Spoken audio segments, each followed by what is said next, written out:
On the rainy afternoon of November 14, 1984, a standard United States Postal Service delivery truck made its way down the winding, tree-lined streets of Bethesda, Maryland. It was a neighborhood of brick colonials and manicured lawns, the kind of place where senior civil servants and mid-level defense contractors raised their families in quiet comfort. To the casual observer, the truck was just part of the suburban rhythm, as reliable and unremarkable as the morning paper or the evening traffic. But the package the mail carrier held in his hand, a rectangular cardboard box wrapped in brown paper and heavily taped, was the linchpin of an espionage operation that had been hemorrhaging American naval secrets for nearly 2 years. The house at 42 Elmwood Drive belonged to Arthur Pendleton. At 45 years old, Pendleton was a man who seemed to have been manufactured to blend into the background. He was of average height, with thinning brown hair and a wardrobe that consisted almost entirely of beige and gray polyester blends. He drove a 3-year-old Ford sedan, kept his grass cut to regulation height, and waved politely to neighbors he never actually invited over for dinner. Inside the house, however, the atmosphere was far from ordinary. When the doorbell rang that afternoon, Pendleton was already waiting in the hallway. He didn't run, but his walk was brisk, his movements tight with the specific kind of anxiety that he had learned to live with, a low-grade hum of adrenaline that never quite turned off. He opened the door, offered a tight smile to the carrier, signed the clipboard, and took the box. He didn't look at the return address. He already knew what it would say. The label declared the contents to be precision horological components, sent from a specialty shop in Vienna, Austria. To the outside world, Arthur Pendleton was a dedicated amateur clockmaker, a man who spent his evenings tinkering with antique timepieces in his basement workshop. Pendleton carried the box into his study and locked the door. He didn't open it immediately. Instead, he placed it on his desk, under the glow of a green-shaded banker's lamp, and just breathed. The arrival of a package was always the most dangerous moment. It was the point of physical transfer, the moment where the abstract world of secrets and codes collided with the tangible reality of logistics. If the box had been intercepted, if the tape had been tampered with, if the weight felt slightly off, his life as he knew it was over. He took a pair of scissors from his drawer and carefully sliced along the seam of the tape. Inside, nestled in styrofoam packing peanuts, were indeed clock parts, brass gears, a pendulum weight, and a small canister of specialized oil. But Pendleton wasn't interested in the gears. He reached for the invoice that accompanied the parts. It looked like a standard carbon copy receipt, listing part numbers and prices in German marks. Pendleton carried the paper to a small magnifying glass mounted on a stand. He wasn't looking at the prices. He was looking at the periods at the end of the sentences in the disclaimer text at the bottom of the page. Through the high-powered lens, the microdots became visible. They weren't just ink blots. They were high-resolution images reduced to the size of a grain of sand. These were his instructions. The mail-order hobby was not a hobby at all. It was a pipeline. And for 2 years, it had been perfect.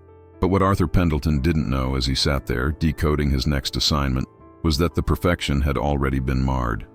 3 days earlier, a fatigue-weary customs clerk at JFK International Airport had dropped a coffee cup near a similar outgoing package, causing a stain that would trigger a sequence of events destined to dismantle Pendleton's life piece by piece.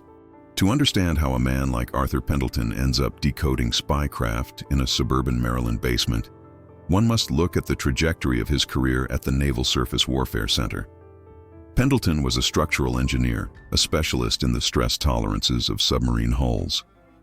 In 1972, he was considered a rising star, a brilliant mathematical mind capable of spotting structural weaknesses that computers of the era often missed. But by 1982, the brilliance had been overshadowed by a personality that was abrasive, arrogant, and deeply resentful.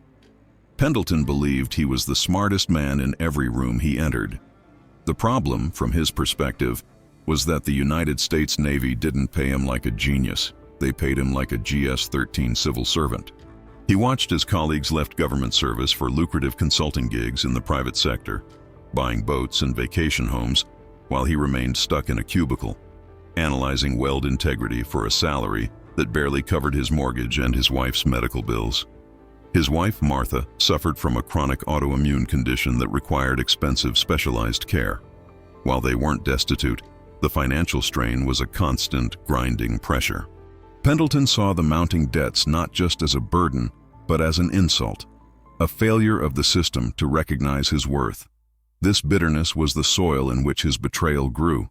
The recruitment happened not in a dark alley, but at an engineering conference in Zurich in the spring of 1983.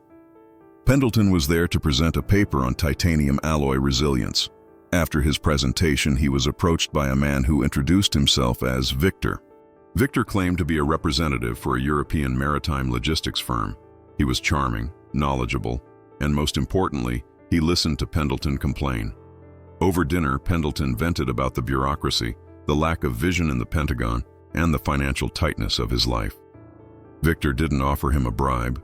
He offered him a consulting fee. Victor suggested that his firm was looking for technical assessments on non-classified public data. It was a common enough request. Pendleton agreed, and a week later, an envelope of cash arrived at his hotel. It was $5,000, more than Pendleton made in 2 months. The slide into espionage was gradual. The requests for public data slowly morphed into requests for internal memos, and then technical specifications, until finally, 6 months later, Pendleton was handing over blueprints for the acoustic dampening tiles used on the new class of attack submarines. By late 1983, the operation had evolved. Meeting in person was too risky. Victor, who was actually a KGB case officer operating out of the Soviet embassy in Vienna, established the mail order system. They created a legend, Arthur Pendleton, the horology enthusiast.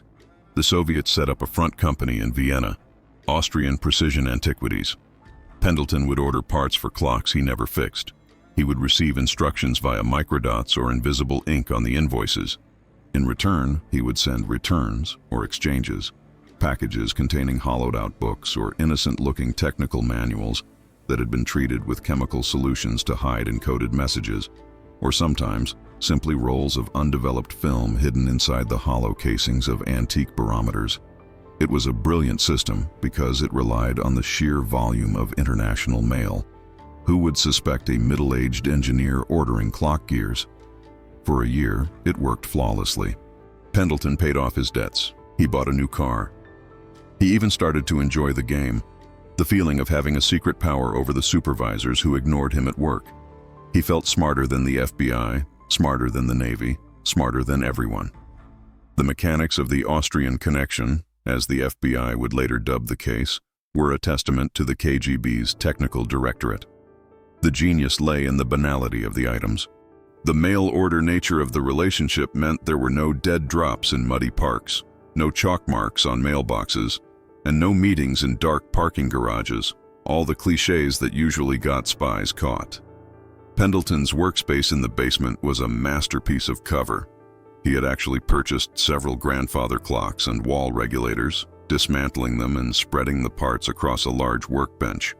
If anyone, his wife, a neighbor, or even a casual security clearance investigator, came down there, they would see a man obsessively cleaning brass gears. Hidden within this mess of springs and escapements was the tools of his trade. A high-end Minox C camera was concealed inside the hollow body of a shop vac. The specialized oil canisters he received from Vienna often had false bottoms containing one-time pads, ciphers used to decode the encrypted radio transmissions he listened to on a shortwave radio. But the primary method of exfiltration, getting the stolen secrets out of the U.S., was the return merchandise scam. Pendleton would take classified documents from the Warfare Center. He was careful never to take the originals. He would check them out, bring them to his secure office, and photograph them during his lunch hour. Or, if he was feeling particularly bold, he would smuggle the documents out in his briefcase, sandwiched between pages of legitimate technical journals. Once home, he would photograph the documents onto 35mm film. He would then cut the film into individual frames. Using a technique taught to him by Victor during a second trip to Europe, Pendleton would roll these small film snippets tightly and insert them into the hollow shafts of antique clock keys. He would then package these keys, along with a letter complaining that the parts didn't fit his specific model of clock, and mail them back to Austrian Precision Antiquities in Vienna. The package would leave Bethesda, travel through the U.S. postal system to an international sorting facility, fly across the Atlantic, and land in Vienna. There, a KGB asset would retrieve the package, extract the film from the clock keys, and forward the intelligence to Moscow. It was a slow pipeline. Weeks would pass between the theft and the delivery, but it was safe. It bypassed the immediate surveillance that often surrounded the Soviet embassy in Washington. Pendleton became arrogant. He began to take risks with the packaging. He stopped wearing gloves when handling the tape. He became casual about the weight declarations on the customs forms. He assumed that the U.S. Postal Service was a chaotic, unthinking machine that simply moved boxes from point A to point B. He forgot that the system was made of people, and people notice patterns. The unraveling began on January 12, 1985. It was a Tuesday, usually a shipping day for Pendleton. He had spent the previous weekend photographing a highly sensitive report regarding the cavitation noise levels of the Trident missile submarine's propeller system. This was the crown jewels of naval intelligence. Moscow had offered him a $20,000 bonus for this specific packet. Anxious to get the package out, Pendleton made a mistake. He ran out of the heavy-duty packing tape he normally used. Instead of going to the store to buy more, which would have delayed the shipment by a day, he used a roll of older, thinner tape he found in a kitchen drawer.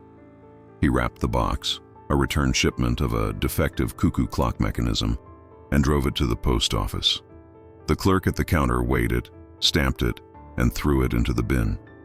Pendleton walked out, relieved, but the thinner tape was not designed for the rigors of international automated sorting machines.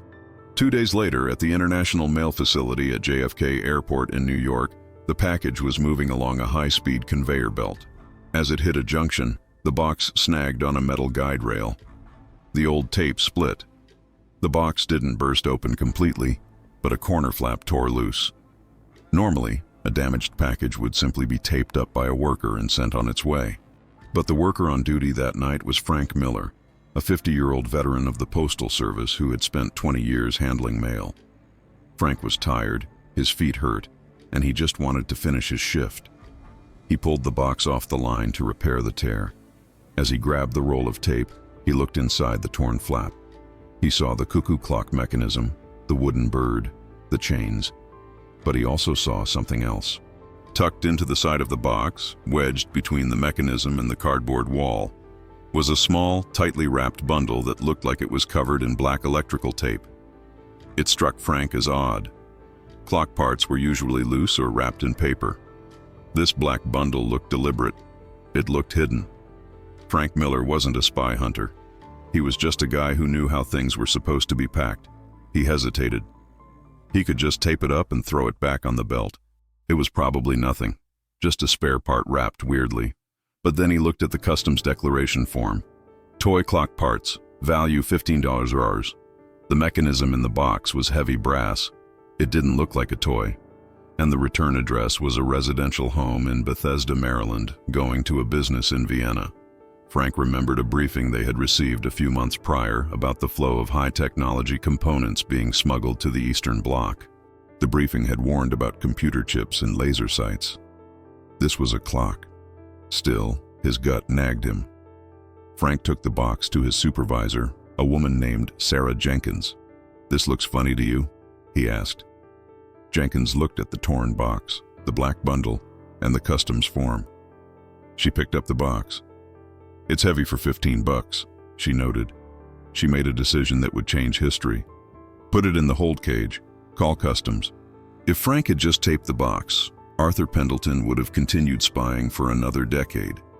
If Jenkins had decided it wasn't worth the paperwork, the Trident secrets would have been in Moscow within the week. But they didn't. The box went into a secure cage, and the next morning, a U.S. Customs agent named Bill O'Reilly opened it. O'Reilly wasn't looking for film. He was looking for drugs or microchips. When he unwrapped the black electrical tape bundle, he found 4 metal cylinders. They looked like batteries, but they were too light. He unscrewed the top of one. Inside was not a battery acid or a microchip, but a tightly rolled strip of 35mm film. O'Reilly didn't hold the film up to the light. He knew better. He carefully screwed the lid back on, placed the cylinder back in the box, and walked directly to the secure phone in his office.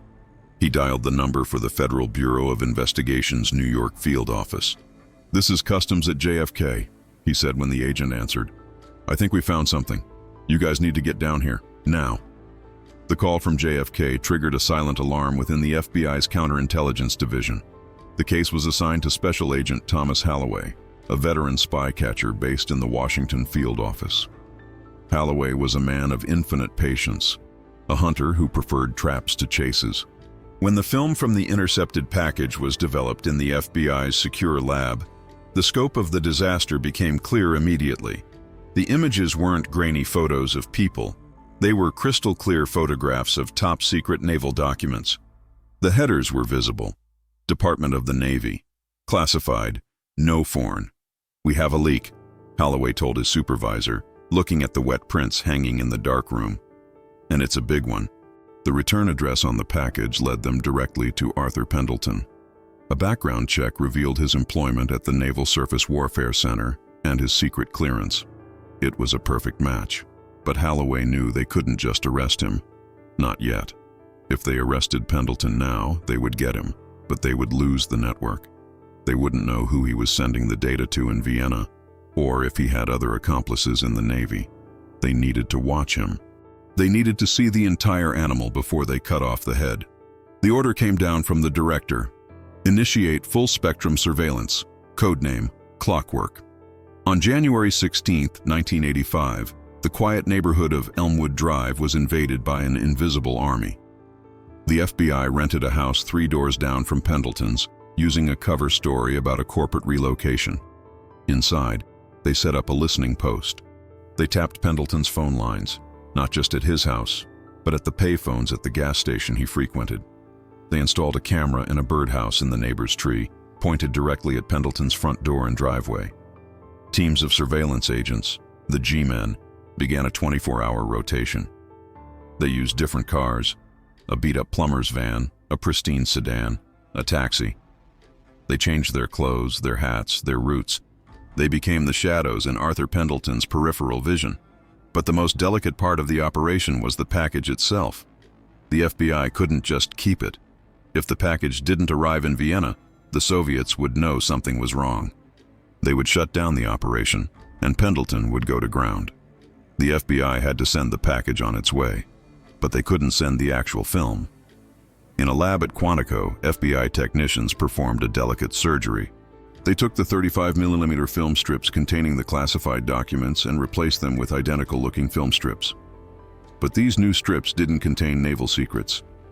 They contained harmless, unclassified data, weather reports, old agricultural almanacs that had been carefully doctored to look like technical readouts at a quick glance.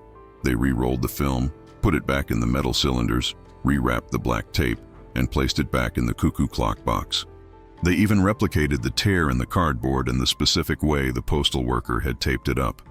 The package was put back into the mail stream. It flew to Vienna. The FBI alerted the CIA, who alerted their counterparts in Austrian intelligence. They watched the P.O. box in Vienna. 3 days later, a man, not Victor, but a low-level courier, picked up the package. The connection was confirmed. The line was live. Back in Bethesda, Arthur Pendleton had no idea that the package he had mailed was now a Trojan horse. He went to work, sat in his cubicle, complained about his coffee, and came home to his wife. He was already planning his next shipment. He felt secure, but Agent Holloway was sitting in the safe house 3 doors down, listening to the sound of Pendleton chewing his dinner through a highly sensitive microphone, laser pointed at the dining room window. "Enjoy the meal, Arthur," Holloway whispered to the recorder. "It's going to be one of your last." By February 1985, the surveillance on Arthur Pendleton was total.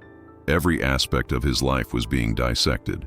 The FBI knew what he ate, what he watched on television, and how much debt he still had. They knew about his wife's medical condition and the strain it put on him. They built a psychological profile of a man who was not an ideological warrior, but a fragile ego desperately seeking validation and financial relief. Holloway decided to turn up the heat. He wanted to see if Pendleton would make a mistake, if he would reach out to his handlers in panic. The FBI began to implement bumper lock surveillance, a more aggressive style where the targets are allowed to suspect they are being followed. On a Tuesday morning, as Pendleton drove to the naval base, A gray sedan stayed behind him for 3 miles. When Pendleton changed lanes, the sedan changed lanes. When Pendleton took a sudden turn into a grocery store parking lot to test the tail, the sedan followed, then drove past slowly. The driver, an FBI agent, stared directly at Pendleton. Pendleton froze. His heart hammered against his ribs. Is it them, he thought, or am I just being paranoid? He told himself it was a coincidence. But the seed of fear had been planted. Later that week at work, Pendleton noticed his supervisor looking at him strangely. It was likely nothing, perhaps just annoyance at a missed deadline. But to Pendleton's guilty conscience, it felt like an accusation. He went to the bathroom and threw up. The pressure of the double life was beginning to crack the shell of arrogance he had built around himself. He decided he needed to contact Victor. He needed reassurance. He needed an exit plan. The protocol for an emergency meeting was complex. Pendleton had to go to a specific payphone in a mall in Tyson's Corner and dial a number that connected to an answering service in New York. He was to leave a message about a canceled dentist appointment. On Saturday, February 23rd, Pendleton told his wife he was going to the mall to look for a birthday gift for her sister. He drove to Tyson's Corner. The FBI team was with him, a floating box of 6 cars and 12 agents swarming around his vehicle.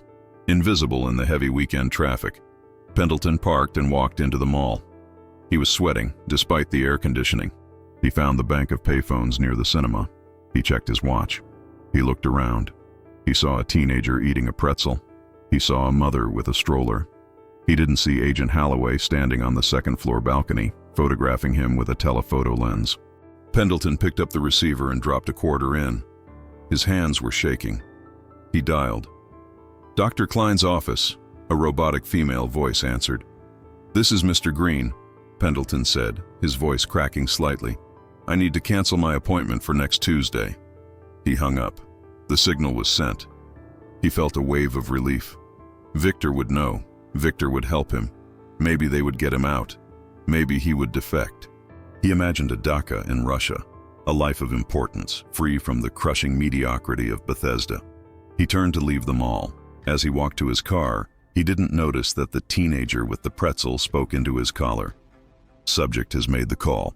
Proceed with Phase 2. Phase 2 was the intercept of the response. The FBI had tapped the answering service. They traced the retrieval of the message to a Soviet trade delegation line in New York.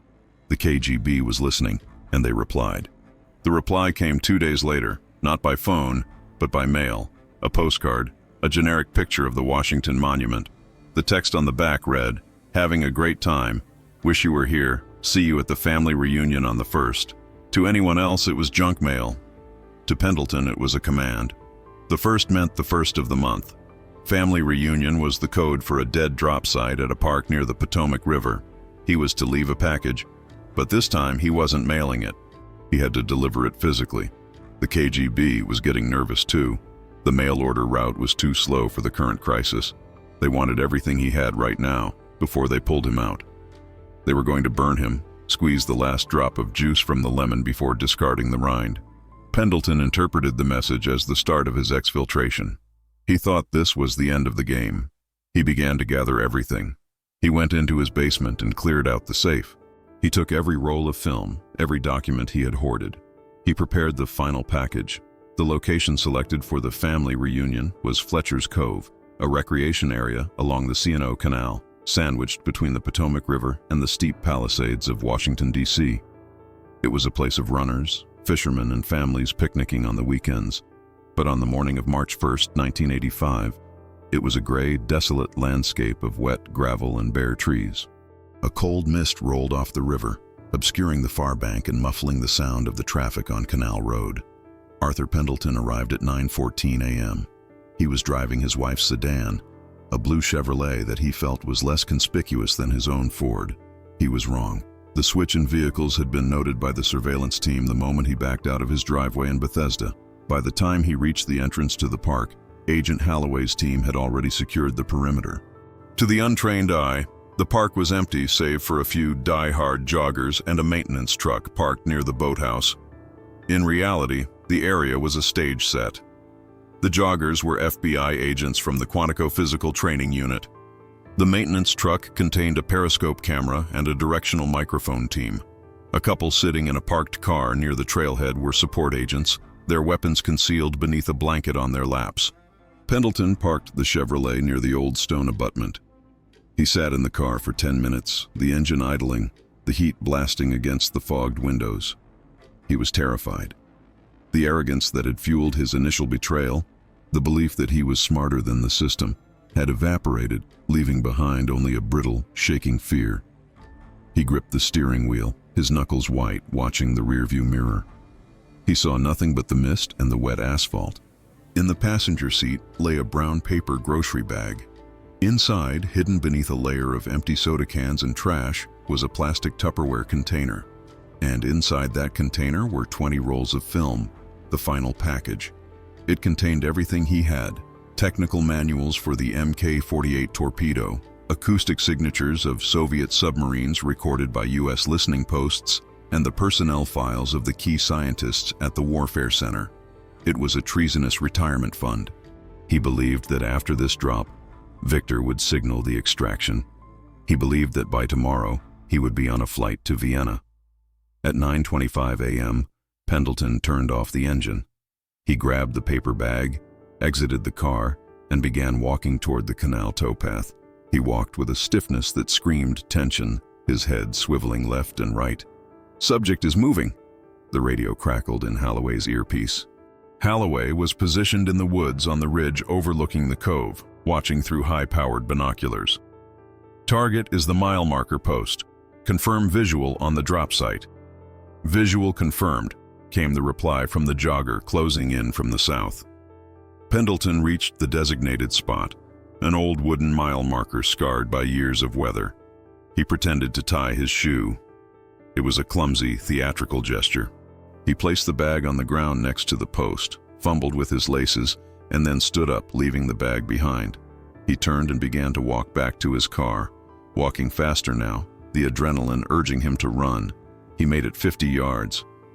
"Go," Holloway said quietly into his radio. The jogger approaching from the south suddenly accelerated, closing the distance with sprinting speed. From the north, a second figure emerged from the brush. The maintenance truck's doors flew open. Pendleton heard the footsteps behind him, heavy, fast, purposeful. He turned, his eyes widening. He saw the men closing in, their blue windbreakers flapping, the gold letters FBI visible on the badges hanging from their necks. He didn't run. He couldn't. His legs simply gave out. He slumped against a sycamore tree, his breath coming in short, ragged gasps. "Arthur Pendleton," the lead agent shouted, his service weapon drawn but pointed low. "Federal agents, keep your hands where we can see them." Pendleton raised his hands. They were shaking so violently he could barely hold them up. I was just," he stammered, his voice a dry whisper. They spun him around, pushed him against the rough bark of the tree, and handcuffed him. As the cold steel locked around his wrists, Arthur Pendleton closed his eyes. He realized in that moment that there was no flight to Vienna. There was no dacha in Moscow. There was only the cold, wet ground of a Maryland park and the end of his life. The interview room at the FBI Washington field office was designed to strip a man of his dignity. It was a windowless cube with acoustic tiles on the walls that swallowed sound, leaving the room with a dead, oppressive silence. The air conditioning was set just a few degrees too cold. The table was bolted to the floor. Pendleton had been sitting there for 3 hours. They had taken his belt, his shoelaces, and his watch. He felt light, unmoored, and nauseous. He had asked for a lawyer immediately upon arrest, but the agents had simply nodded, noted the request, and then left him alone in the silence to think. They knew that for a man like Pendleton, a man who lived in his own head, who analyzed stress fractures and structural loads, the silence was more damaging than any question. He was calculating the probability of his conviction, and the math was breaking him. At 1 p.m., the door opened. Agent Holloway walked in, carrying a thick file folder and 2 cups of coffee. He didn't look like a movie detective. He looked like a weary accountant. He placed 1 coffee in front of Pendleton and sat down. "You have a right to an attorney, Arthur," Holloway said softly. "You know that. We can wait for one. But if we wait, the conversation changes. Right now, this is just intelligence gathering. Once a lawyer walks in, it becomes a criminal prosecution. And the difference between those two things is about 20 years in Leavenworth. Pendleton stared at the coffee. I want a deal. Holloway chuckled, a dry, humorless sound. He opened the file folder. He began to lay out photographs, one by one, like a tarot card reader dealing a spread of doom. Photo 1, Pendleton entering the post office. Photo 2, the clock parts package on the conveyor belt. Photo 3, the X-ray of the package showing the film canisters. Photo 4, a magnified image of the document Pendleton had photographed, the Trident acoustic report. Photo 5, a picture of Victor entering the Soviet embassy in Vienna. We haven't just been watching you, Arthur, Holloway said. We've been the postman. We've been the clerk. We delivered your packages. We intercepted your mail. We know about the microdots. We know about the clock keys. We know about the money buried in your basement. Pendleton looked at the photos. The sheer volume of the surveillance was overwhelming. He realized that his secret life had been a stage play performed for an audience of FBI agents. What do you want? Pendleton whispered. I want to know what you gave them before we started watching, Holloway said, leaning forward, his eyes hardening. I want to know every document, every file, every conversation. I want to know who Victor really is. And I want you to do it now, before the Department of Justice decides to make an example of you. Pendleton began to talk. It wasn't a negotiation, it was a purge. He vomited the truth. He told them about the conference in Zurich. He told them about the resentment he felt toward his supervisors. He told them about the money, the $45,000 he had received in total, a pitiful sum for the secrets he had sold. He told them about the thrill of it, the feeling of importance. Holloway took notes, his pen scratching across the legal pad. He didn't offer sympathy. He didn't offer judgment. He just collected the debris of a destroyed career. Why? Holloway asked at one point, interrupting a technical description of how Pendleton had bypassed the document control logs. You have a wife, you have a house, you're an American citizen. Why did you do it? Pendleton looked up, his eyes red-rimmed and empty. Because they listened to me, he said. Victor. He made me feel like I mattered. Like I was the one in control. You were never in control, Arthur, Holloway said, closing the file. You were just a tool, and when a tool breaks, you throw it away. The arrest of a spy is not a singular event. It is a grenade thrown into a living room. While Pendleton was confessing in the stark light of the interrogation room, a second tragedy was unfolding at 42 Elmwood Drive. At 12:30 p.m., Martha Pendleton was in her kitchen making tea. She was worried about Arthur. He had seemed so strange lately, distant, anxious, prone to sudden mood swings. She attributed it to the stress of his job, the pressure of her medical bills. She blamed herself. If she wasn't sick, she reasoned, he wouldn't have to work so hard. She heard a car door slam, then another, then the heavy, synchronized footsteps of a raid team moving up the walkway. When the front door burst open, shattered by a battering ram, Martha dropped her teacup. It shattered on the linoleum floor, a sound that would echo in her nightmares for the rest of her life. Federal agents! Search warrant! 12 agents flooded the house. They wore blue windbreakers and carried boxes. They moved with a terrifying efficiency. One female agent, softer in demeanor than the men, approached Martha. Mrs. Pendleton, you need to come with me, she said firmly.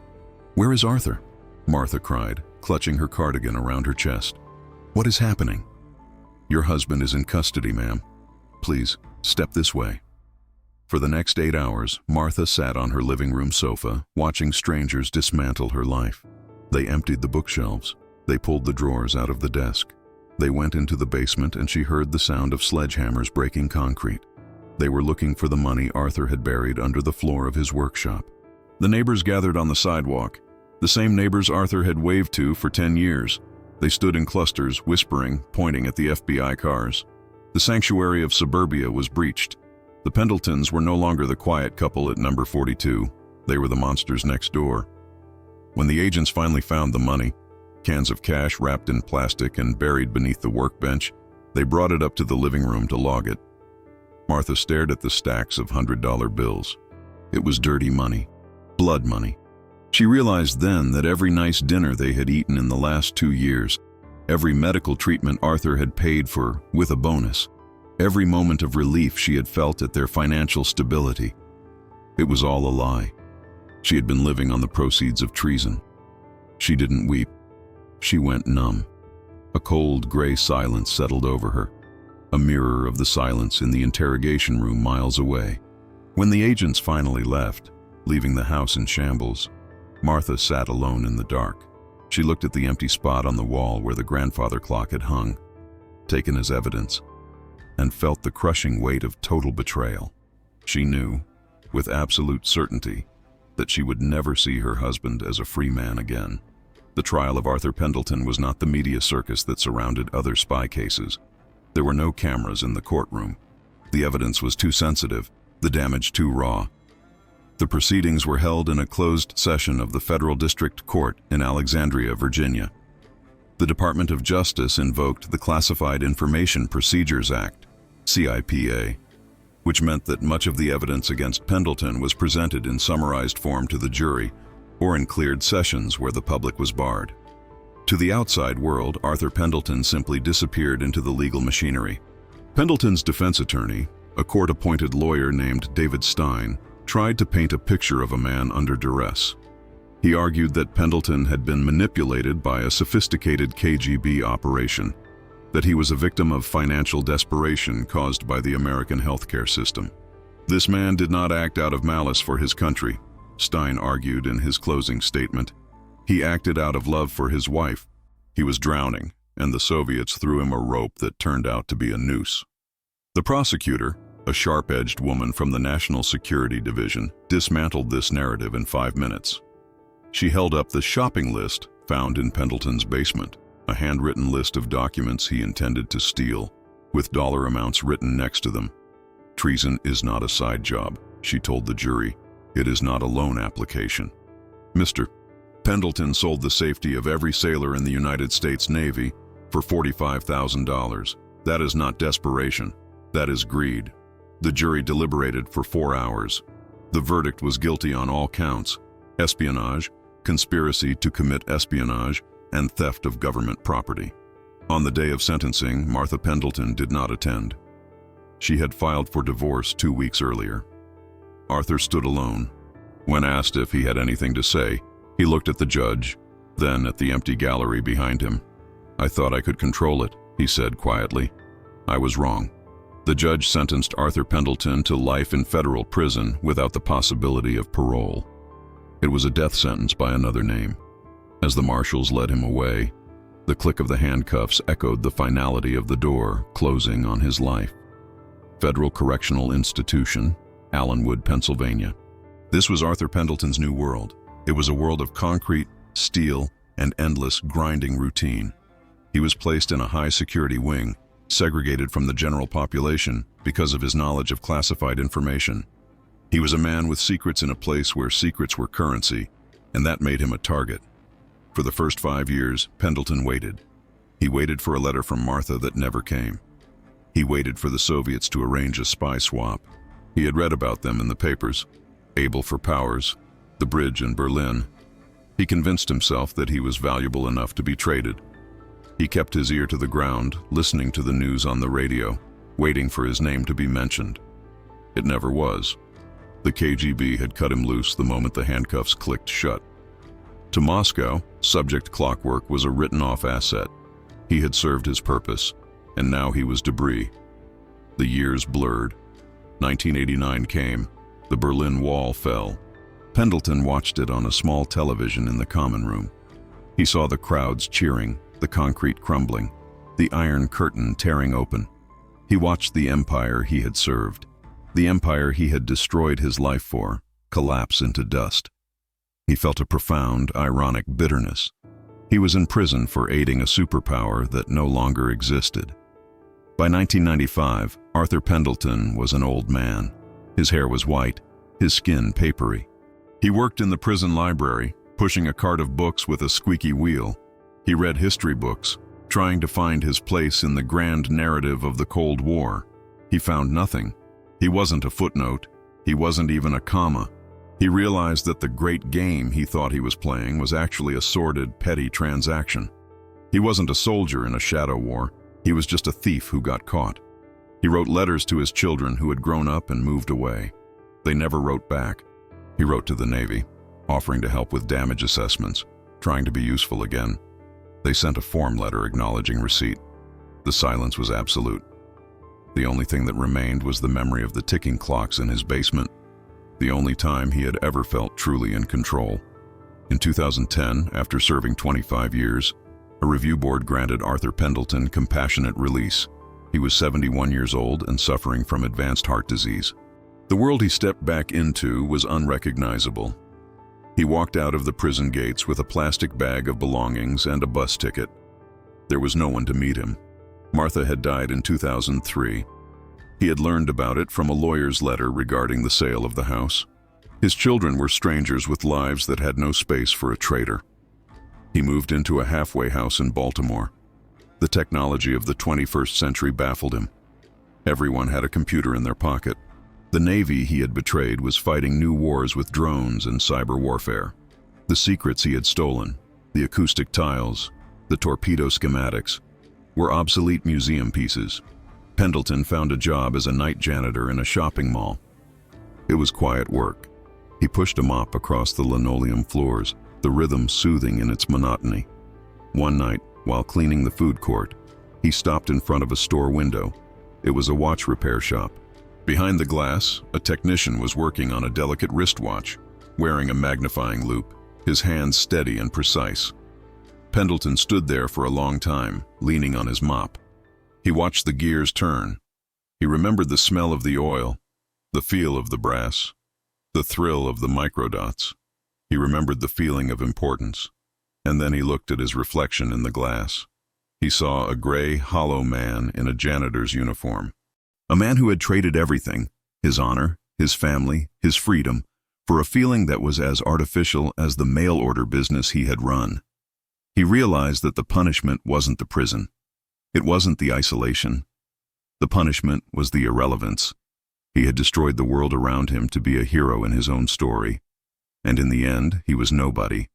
He turned away from the window and continued to push the mop, back and forth, erasing the footprints of the day, just as time had erased him. Conclusion. The case of Arthur Pendleton remains a study in the banality of betrayal. It reminds us that the greatest threats to national security often come not from ideological fanatics, but from ordinary men with ordinary grievances who make one terrible choice.